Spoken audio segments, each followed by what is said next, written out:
C'est la section internationale d'une ligne qui a une longueur de 270 km et qui va désenclaver les vallées alpines d'un trafic des poids lourds qui est devenu toujours plus importante, avec des dommages très importants sur le plan de l'environnement, de la pollution.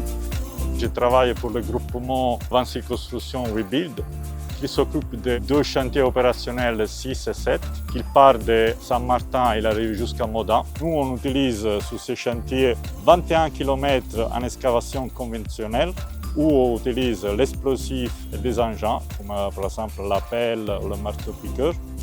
Et on fait aussi 25 km en mécanisé avec des tunneliers. On fait les chantiers des génies civils. Ça comporte toute l'excavation et tous les revêtements, y compris le drainage. Cette excavation est constituée de 2 tunnels en parallèle de base, où il va être placé les 2 trains, donc la voie ferrée. Et après, tout au long de ces 2 tunnels, il y a des rameaux pour passer d'un tunnel à l'autre.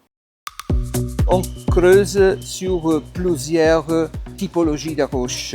Donc pour ça, le BIM est un outil très efficace parce qu'on peut prendre en considération une pluralité d'informations, les croiser entre eux et pouvoir intervenir à l'avance sur les criticités. Le BIM, c'est de construire avant de construire. Tous les problèmes que normalement on doit avoir sur le chantier, on l'a fait en face virtuelle. Je pense que ce qui est important dans le cadre d'un appel d'offres, c'est surtout de bien démontrer au client qu'on a compris ses exigences. L'objectif même de réaliser un projet en BIM, c'est de pouvoir collaborer tous ensemble autour de la maquette numérique, autour de différentes pièces graphiques dans un environnement commun de données.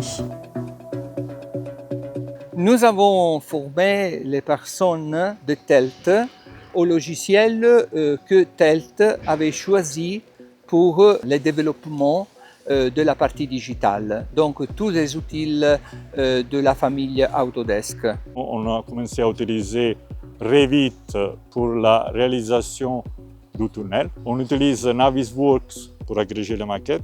Recap qui nous sert pour lire, voir le nuage de points. On utilise Civil 3D parce que c'est le logiciel infrastructure. On vérifie les axes, on vérifie les profils en long, etc. Nous nous basons sur la plateforme ACC, Autodesk Construction Cloud. Notre rôle, c'est un rôle surtout de coordination du projet, de vérification des maquettes, vérification finale de la qualité des maquettes. Le BIM sera capable d'améliorer l'information aux parties prenantes et surtout la communication avec les élus. Toutes ces parties seront restituées et leur restitution ne sera pas seulement une restitution telle qu'elle, mais il s'agira naturellement d'une amélioration de l'état de lieu. On travaille essentiellement sur des projets complexes et de grande envergure. Donc je dirais que ça s'inscrit un petit peu dans l'ADN de l'entreprise de répondre à un projet tel que le TELT.